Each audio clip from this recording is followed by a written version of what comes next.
Stalin spent much of his time during the last years of Tsardom dodging or hiding from the Okhrana, being arrested and interrogated, serving sentences or periods of preventive detention in Siberia, and escaping. He was arrested at least 7 times and was sentenced to 5 periods of detention that we know of. He spent 5.5 years in Siberia altogether, in Kostino, Kureka, Achinsk, and elsewhere. These were not concentration camps, but buildings in remote villages suitable for house arrest or exile. They were not difficult to escape from, and Stalin was never in confinement for long. He was well known to the Okhrana, and numerous police mugshots and full-length photos of him survive. The ineptitude of the Tsarist police in dealing with dedicated and ruthless enemies of the regime like Stalin amazes us. But it has to be borne in mind that Stalin had, at times, a close relationship with certain senior Okhrana commanders and acted as an informant according to their files. Most of these files disappeared when the secret police archives were plundered and burned in the 1917 revolution, but some survived. He was never, so far as is known, a full-time agent of the police, but he was paid by them occasionally and served them sufficiently well to receive lenient treatment when he fell into their hands. His treachery was aimed chiefly at the Mensheviks, though personal enemies of his were also betrayed. Stalin's tenure as a revolutionary activist, which lasted 18 years, completed the formation of his character. He engaged not merely in armed robberies involving murder, but in blackmailing colleagues, forgery, and constant intrigues.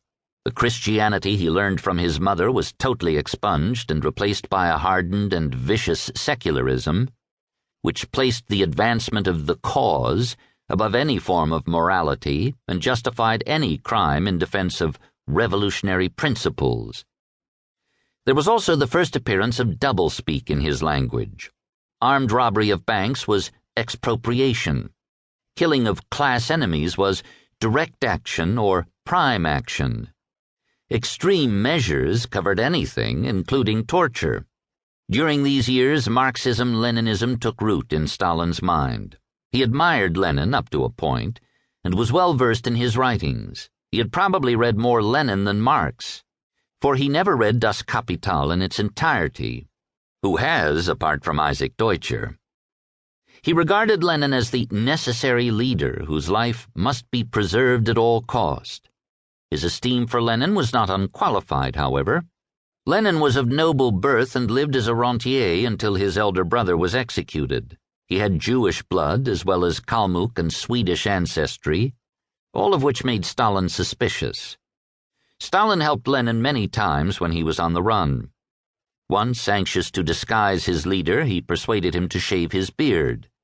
A photo survives of the beardless Lenin, looking quite unlike his familiar image.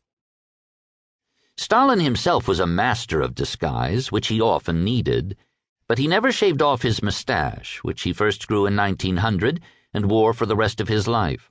He believed it made him attractive to women. In the decade before the First World War, Stalin had many affairs. He combined his criminal activities, along with his intellectual interests and turgid theoretical writings, with a part-time career as a Romeo. Some of the women he enjoyed have been identified. One was a 13-year-old schoolgirl.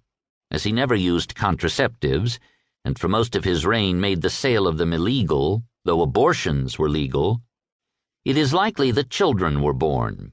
In the 1920s and 1930s, various people, men and women, emerged from obscurity and claimed Stalin as a father. But his paternity cannot be proved with certainty in any particular case. Stalin had no interest in these claimants, and they took a risk if they were persistent. Illegitimate offspring who demanded privileges might well end up in the Gulag, even if they escaped shooting. What could not be expected from any of his children was affection. Stalin showed none for his 2 legitimate sons, and his love for his daughter, though genuine, was intermittent. There is abundant testimony that Stalin had charm when he chose to exercise it. He made constant jokes.